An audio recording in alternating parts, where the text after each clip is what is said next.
تھے جب حجرہ میں، تو کوئی میں سمجھتا ہوتے جیسے لوگ عیسائی ہیں بنے ہوتے ہیں مسلمان طریقے سے بات کرتے ہیں نا. ایک لڑکا تھا چھوٹی چھوٹی داڑھی، یہ بھی انہوں نے پادری نے کہا جو مرتد ہوتا ہے کہتے ایک سال نہ مولانا نمازیں پڑھتا رہے دوسروں کو بھی گمراہ کر.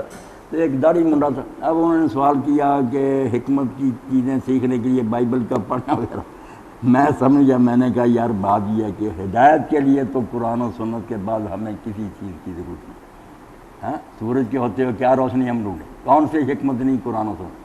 باقی کچھ چیزیں ایسی بھی اس کے لیے علم والا آدمی جو اس کو پڑھنا پڑتا ہے بات ان سے کرنے کے لیے کہ کیا خرابیاں.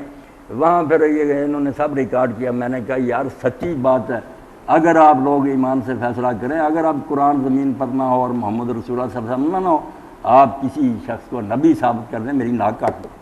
جو آپ کی بائبل میں انبیاء کے بارے میں لکھا ہے، آپ کلام مقدس کہتے ہیں لوگوں کو اس قبول کرو، اس کو پڑھ کر تو کوئی آدمی نے شریف آدمی نہیں مان سکتا. اپنی بیٹیوں سے لوٹ زنا کر رہے ہیں نعوذ باللہ، اور اس سے بچے پیدا ہو رہے ہیں. ہارون خود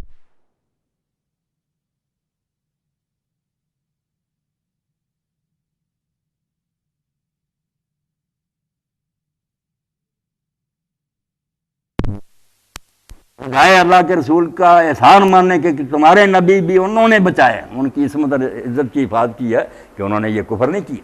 کیا لکھا کہ حضرت سلیمان علیہ السلام نے شریعت کے حکم کے مخالف کہ بت پرست قوموں میں شادی نہ کرنا انہوں نے کر لی فلسطینیوں میں، اور ان کی محبت میں مبتلا ہو گئے، گھر میں بت خانے بنائے اور پھر خود بھی بت پوجتا ہوا کافر دنیا سے مرا.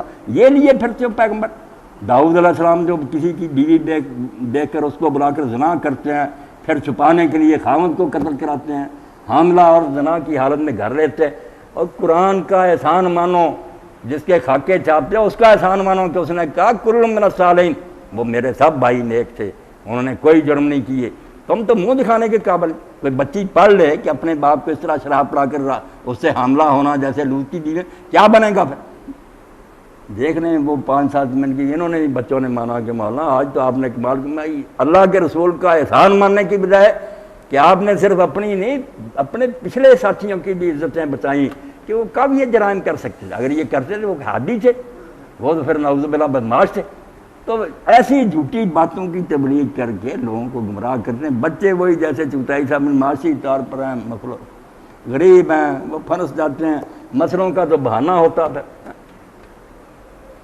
الحمدللہ رب العالمین والصلاة والسلام علی رسولہ الکریم سیدنا و نبینا محمد و آلہ و اصحابہ اجمعین. اللہم انصر الاسلام والمسلمین واخذل الکفرۃ والمشرکین. ربنا لا تجعلنا فتنة للقوم الظالمین ونجنا برحمتک من القوم الکافرین. ربنا افرغ بیننا صبرا وثبت اقدامنا وانصرنا علی القوم الکافرین. وصلی اللہ تعالی علی خیر خلقہ محمد و آلہ.